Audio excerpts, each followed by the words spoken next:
much as a warning. Life hangs in the balance. Human endeavor turns to chaos. And within seconds, nothing will ever be the same. Ever. You have a front row seat to some of the wildest action ever recorded. From an out-of-control fire spewing deadly shrapnel in the heart of a city to a bone-breaking motorcycle crash at 135 miles per hour. It's TV so explosive, you'll want to wear a helmet. This is Destroyed in Seconds.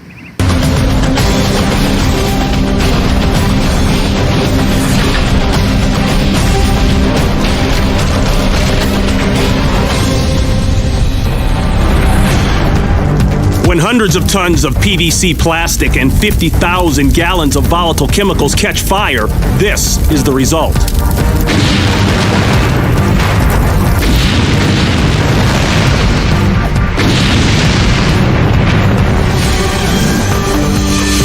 Santiago, Chile. An out-of-control industrial fire erupts at a plastics plant. More than 700 firefighters struggle to contain the blaze, both on land and from the air. Officials evacuate 1,500 residents from their homes, fearful that barrels of volatile chemicals are ticking time bombs that may explode at any moment.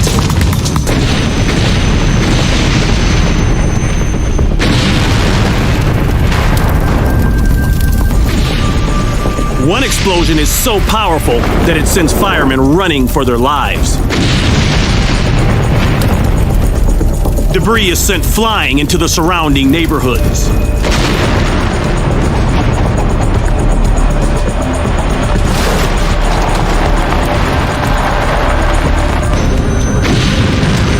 Chemical fires are difficult to extinguish and usually need to burn themselves out. This one produces a toxic cloud of sulfuric acid and chlorine that lingers for several hours after the fire is contained. When the smoke clears, only the smoldering skeleton of the plant remains. One person is killed and 63 more are injured, mostly from inhaling toxic fumes. The cause of the fire is never determined, and the company executives refuse to comment. But considering the force and the quantity of the explosions,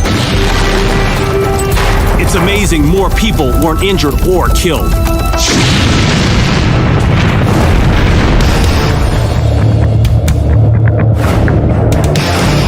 Bridger Mountain Range, Montana. Where are we going today, buddy? We're going up there and then back down there into Truman Gulch. Gonna poach a little powder in the backcountry here. Nick Baldwin and Mike Nugent are making a ski movie. 12 inches of fresh powder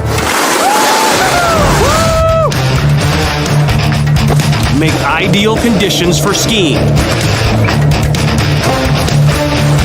And unfortunately, for avalanches. Heavy advisory. Just set off about a 2-foot slab, big old slide here. Throughout the day, Mike and Nick capture some amazing shots.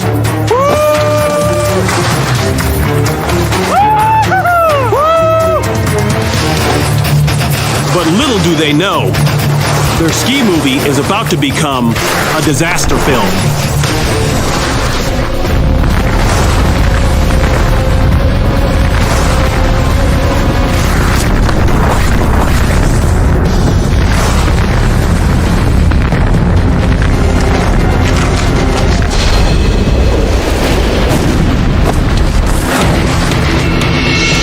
As Mike comes out of the woods into the main bowl of Truman Gulch, the snow slab beneath him gives way, triggering an avalanche.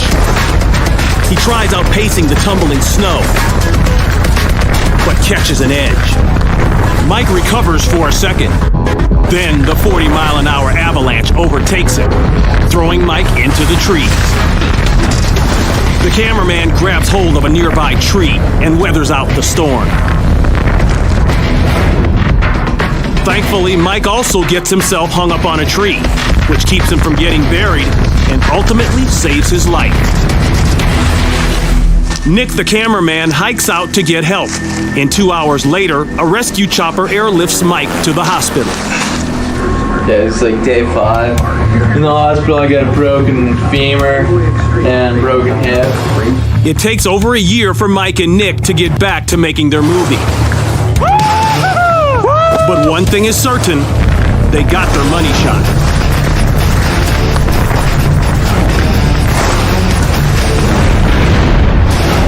The Isle of Man. Each year, competitors from around the world come to compete in arguably the most dangerous motorcycle event known. The 6-lap, 226-mile Isle of Man Tourist Trophy Race. Nicknamed the Isle of Manslaughter, this race has claimed 223 lives since its inception in 1907. Today, more than a dozen competitors have come to put their riding skills to the ultimate test on the closed public roads of the island. One rider, Richard Milky Quayle, is coming off an injury he sustained from another race 6 weeks earlier. Daily visits to a hyperbaric chamber have cut his healing time in half.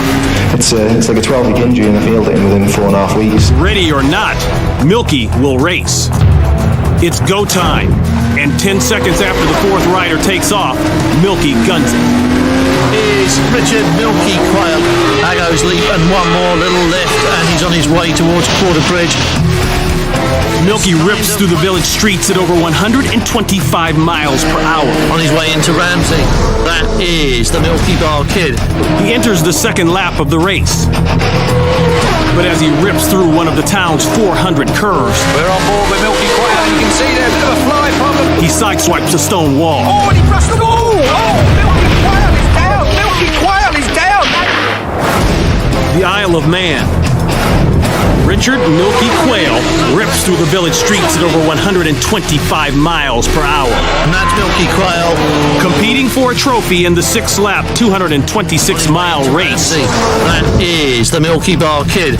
But as he hits one of the island's 400 curves, we're on board with Milky Quayle, and you can see there's a bit of a fly problem. He sideswipes a stone wall. Oh, and he brushed the wall! Oh, Milky Quayle is down! Milky Quayle is down! As Milky carves the turn at 135 miles per hour, he hits the left wall. Oh, and he brushed the wall! Oh! Loses control and slams into the 4-foot safety barricade, sending both him and his $11,000 motorcycle sailing through the air. Milky lives. And days later, the injuries are coming on nicely now. The lungs healed and the kidneys come back online again now. And he's with his wife recovering at a local hospital. I'm minus a spleen now, so I don't need that anyway, so I think they can just give that to the dogs or something to eat. Although he makes a full recovery from the 135 mile per hour crash, Milky calls it quits, ending his racing career. I was hoping to go out on a bit of a high, but unfortunately I've gone out a bit of a low.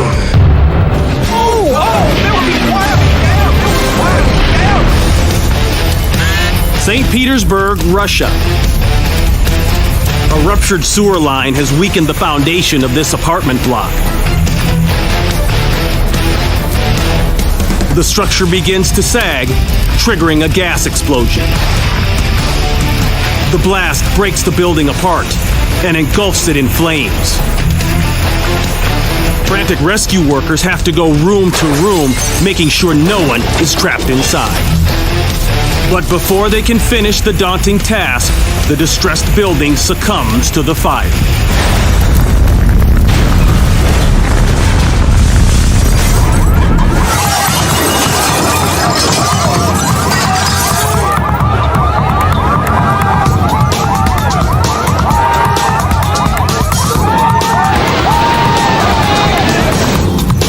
As the fire ravages the building, the structural supports are weakened.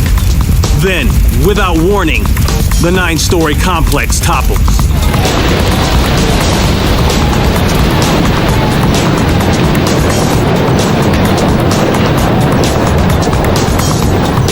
When the cloud of dust finally dissipates, the building has been turned into a massive pile of rubble. The bodies of 4 apartment dwellers are recovered from the heap. But fortunately, most of the 150 plus residents are at work when the collapse occurs.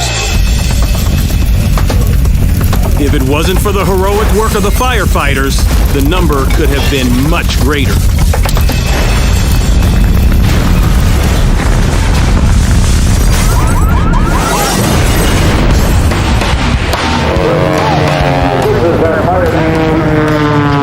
This year's Phoenix 500 Air Race has attracted high-flying competitors from all over the country to compete against each other on an aerial racetrack. It's called pylon racing. The oval track holds 9 50-foot-high pylons spaced 8.5 miles apart. Planes from different categories compete in multiple races, circling outside the pylons for 6 high-speed laps. In this particular race, 2 vintage airplanes, a modified Super Corsair and a modified Sea Fury, are flying neck and neck as they enter into the 3rd lap. As the Corsair flies at more than 300 miles per hour, something goes wrong. The pilot throttles back, but seconds later, flames erupt from the engine and the plane catches fire.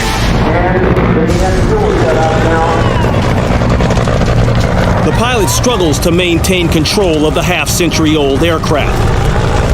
It's hopeless. With the plane engulfed in flames, the Corsair is doomed. Finally, the pilot bails.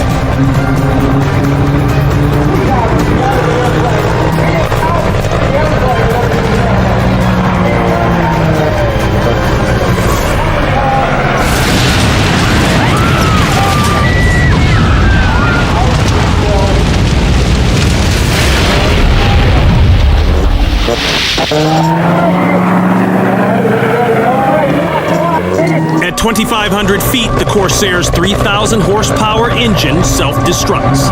With the crash inevitable, the pilot banks the Corsair away from the crowd. The plane enters a nosedive, and at only 2,000 feet, the pilot bails. 10 seconds later, the $1.5 million aircraft is destroyed.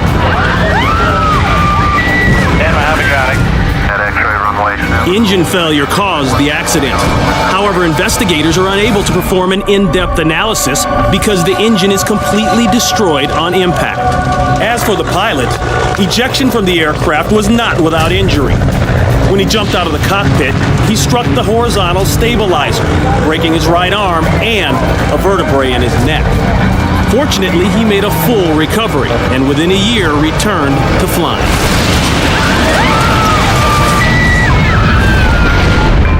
The 405 in Los Angeles is the busiest freeway in America, hosting an average of 382,000 cars a day. A van is broken down in the carpool lane of this teeming freeway, and news cameraman Paul Andrick has stopped to shoot some footage of the incident. Traffic cones on the right indicate that there is a lane closure here due to road work.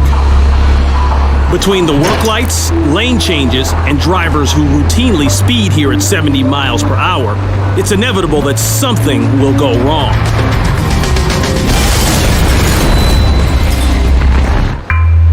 The city of Los Angeles is known for its vast freeway system.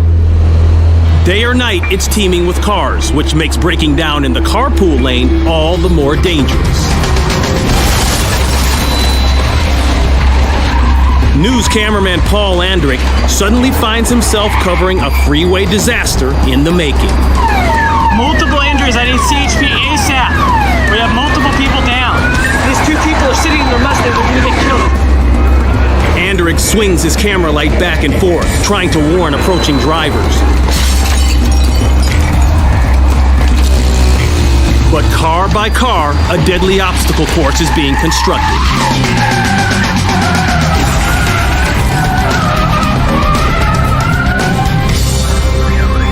They just keep on coming. Southbound 405. 1, 2, 4, and 5 lanes.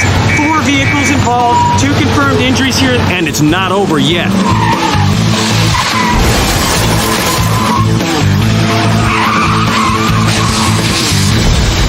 Another 5 vehicles involved.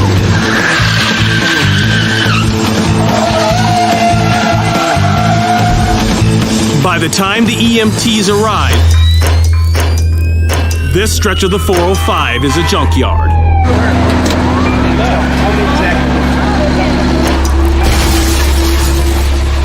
The initial confusion may have been caused by the combination of the traffic cones on the right and the work lights on the left. Then, in the middle, the growing pileup becomes a barrier to the oncoming traffic.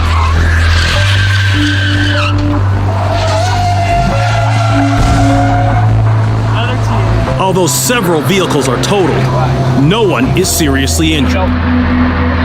Astonishing when you consider the number of vehicles involved.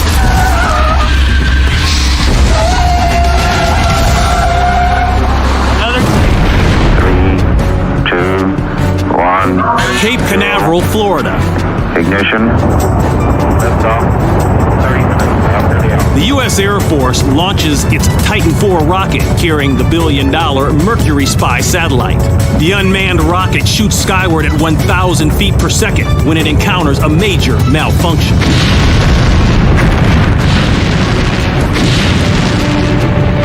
More than 40,000 pounds of flaming debris shower the landscape. Just after liftoff, a short circuit triggered a power outage inside the guidance system, causing the rocket to pitch and veer off course. Air Force Control launches a self-destruct command. At 17,000 feet, the Titan IV is destroyed. There were no injuries from the explosion, but the financial loss was immense. $1.3 billion. This put the Titan IV explosion as one of the most expensive failed space missions in history.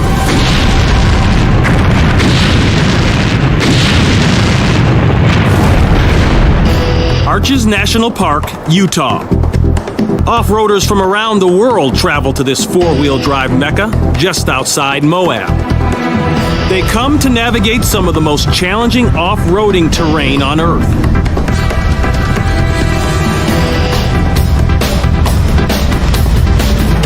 Among them, a driver on her honeymoon who's never done this before.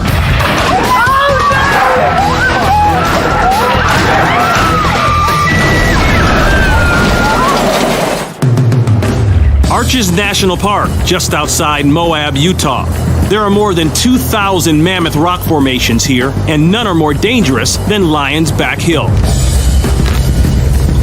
This is where four-wheelers test their skill along the edge of a 300-foot drop. In the past, 2 off-roaders have been killed here, and many more have been injured. Now, a bride on her honeymoon who's never off-roaded before is about to take on Lion's Back Hill.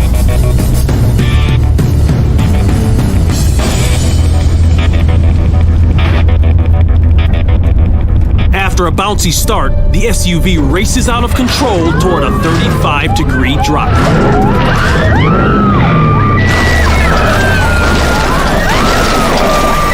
So what went wrong?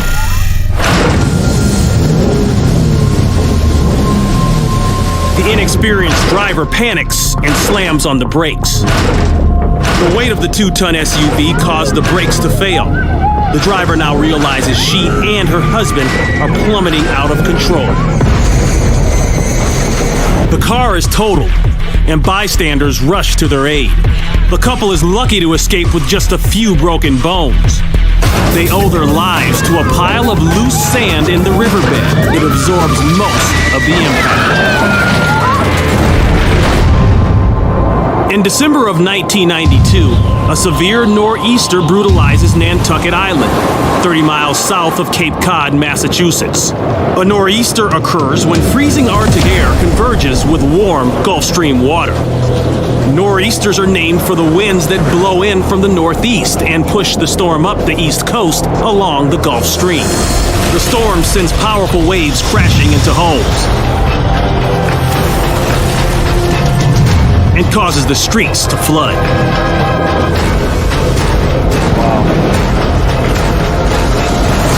This This home suffers the worst of the devastation.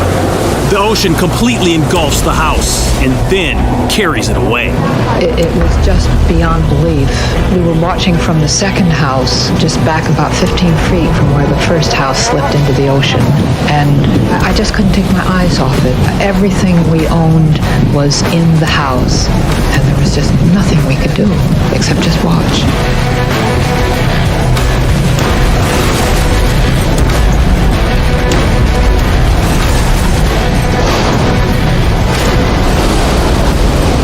Unbelievable. Neighbors band together to salvage what they can. Unfortunately, the ravaging nor'easter continues for 2 more days. At the water's edge, in the Codfish Park section of town, 5 out of 9 homes are swept away by the pounding surf. The storm inflicts millions of dollars in damage and leaves many of Nantucket's residents homeless. By December 14th, the nor'easter has passed, but it leaves its mark upon the docks, the streets,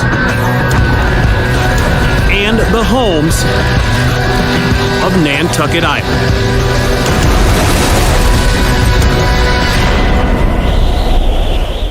I'm Ron Pitts, and we'll see you next time on Destroyed in Seconds.